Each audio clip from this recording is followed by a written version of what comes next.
Ce matin, ma première pensée a été: quelle est ma raison de vivre?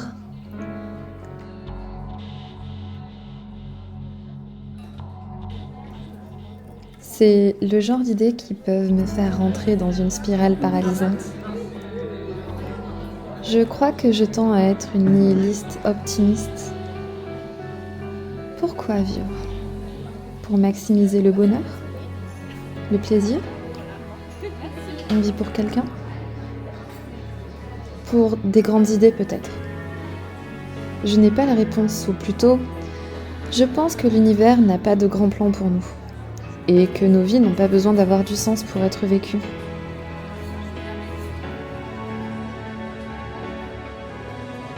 Je suis prête. Oh là là. Ah, tu peux m'expliquer?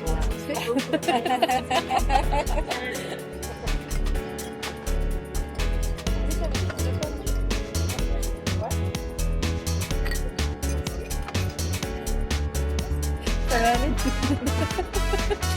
Dans le rideau, tu mets ça à côté. C'est une Ok. Bon, bah, je vais pas. Tout de même, l'idée que rien n'a de sens me donne le vertige. Pourquoi vivre? Pour arriver, j'espère, à une réponse le moins triste possible. Pour aujourd'hui, je fais la paix avec la futilité de mon existence et cette question sans réponse. Dans la fiction, tout a un sens. Même quand ce n'est pas le cas, les études de texte donnent du sens à l'aléatoire. Et les incohérences dans la fiction, c'est des erreurs, des aberrations qui n'ont rien à faire là. Il y a des schémas narratifs, un début, des péripéties qui font avancer l'histoire, une conclusion. Les grandes énigmes sont résolues. Les actions des personnages sont intentionnelles. Ce n'est pas le cas dans la réalité. La réalité, c'est le chaos. La seule constante, c'est l'impermanence. Et c'est le cas aussi pour mes pensées. Je m'efforce de ranger et de trier mon intérieur comme mes pensées. Je rationalise mon temps. Mais parfois, je suis rattrapée par ce chaos. Aujourd'hui, ce qui compte, c'est le quotidien, les victoires personnelles, la célébration de la vie et de l'amour.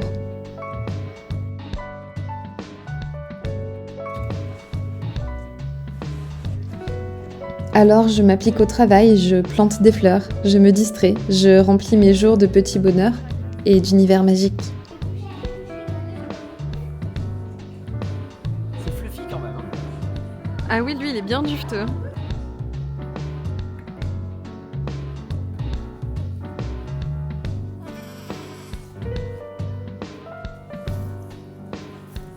T'en as pas mal. Pour le coup, ils sont vraiment juste à côté. Mal castré, ça s'appelle un hongre. Ce sera aux prochaines questions pour un champion.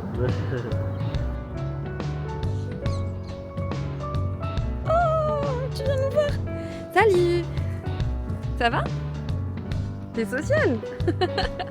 J'ai rien pour toi, bébé chat. Bah, c'était mignon. Très mignon. Ils viennent s'ils veulent. T'en as certains qui sont câlins. Mention aux petits lapins là, qui viennent vers toi. T'en veux un? Il a l'air de vouloir beaucoup manger. Hein. Je pense que la moquette elle tient pas une journée avec un C'est vrai. Tous mes câbles ils sont tous mangés. Non, pas possible. Incompatible. Je chéris la paix de mon esprit. Ce sentiment qu'on effleure du doigt en vacances ou quand on achève une activité physique. C'est à ça que j'aspire. Tu veux qu'on fasse le tour Tu veux faire un tour à la boutique? Oh là, on n'a pas de soucis. On va garder nos sous pour le restaurant. 35 €, donc je me suis dit, faut qu'on lui dise qu'on prend à la carte.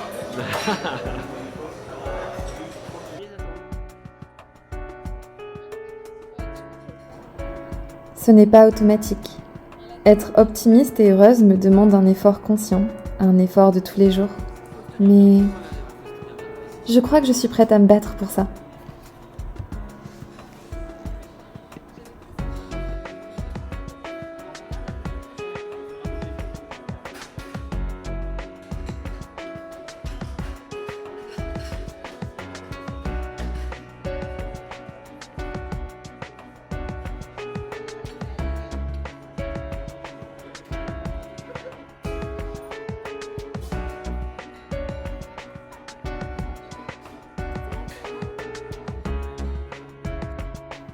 J'en ai fini avec mes réflexions existentialistes pour aujourd'hui. Laissez-moi vous narrer une vie plus simple.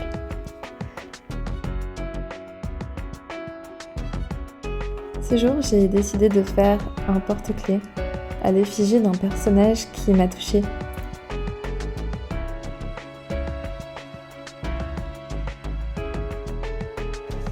De ce que je connais de l'univers du jeu Hollow Knight Silksong, auquel je ne compte pas jouer, Sharma tente de faire pèlerinage sans se battre dans un monde désolé et hostile. Pour avancer, il chante en français devant des portes. Il est optimiste et se convainc que c'est sa musique enjouée qui lui permet d'ouvrir les portes pour progresser dans son voyage spirituel. Adorable. J'ai vu qu'il y avait du terreau pas cher à Jiffy, donc j'ai décidé d'aller y faire un tour. Je repars presque de zéro avec ma terrasse. Cette année, j'ai planté des fleurs, du muguet, du lys, du gazon japonais, quoi que ce soit. J'ai hâte de voir ce que ça va donner.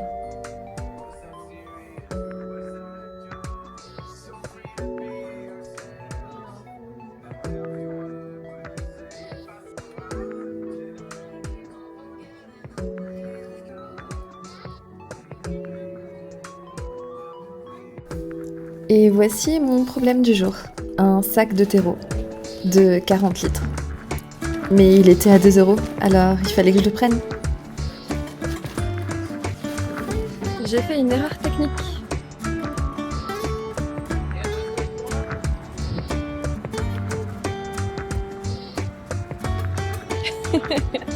Impossible d'équilibrer, alors je suis rentrée en poussant mon vélo. Un vieil écran.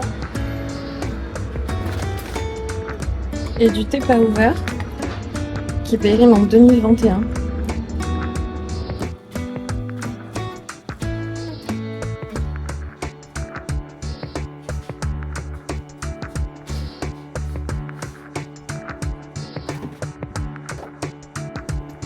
Je n'ai pas de connaissances botaniques, je n'ai pas la main verte. Mais j'adore arroser les plantes et le balcon est au sud. J'apprends par tâtonnement. Trial and error. Faire pousser des plantes est une expérience gratifiante. Jusqu'ici, j'ai surtout eu des plantes aromatiques. Il y a un côté régressif au fait de mettre ses mains dans la terre.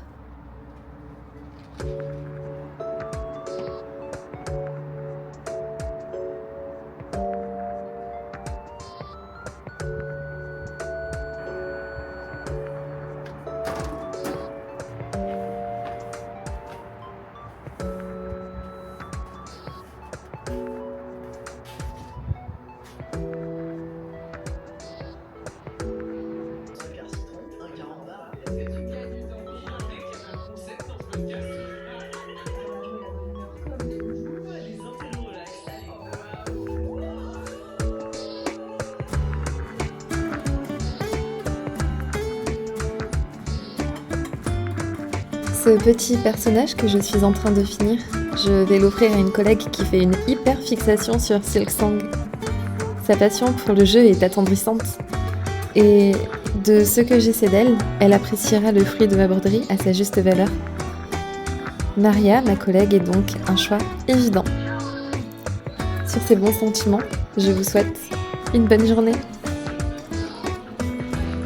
On se voit dimanche.